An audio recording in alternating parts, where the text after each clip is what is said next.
So how do you turn off the green dot on your iPhone? And let's get into it. So the green dot might be some different thing for different people. Like if there is some sort of hardware damage, which might resemble a green dot, then you can only get your screen get it replaced, right? It doesn't really work out a lot. But if you see like a software situation where a green dot appears on your phone, let me tell you what it is and how it works.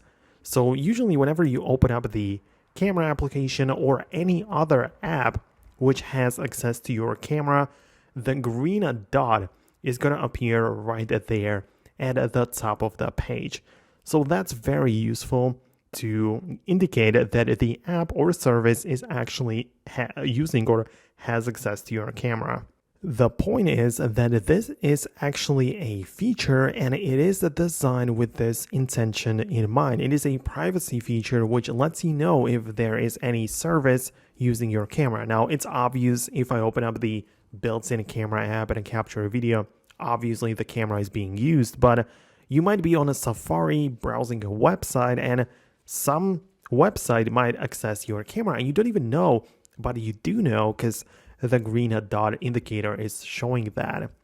You can always swipe down to access the control center and tap on the recent privacy checkup, whatever you want to call it, and there you'll see which service or app has most recently had access to your camera.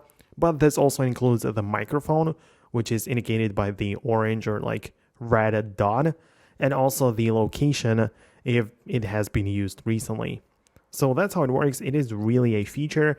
And no, you cannot really turn it off unless you stop using the apps that have access to your camera, right? So if you see that it's always there, just check out which apps are using that and just close it, right? So nothing can access your camera anymore.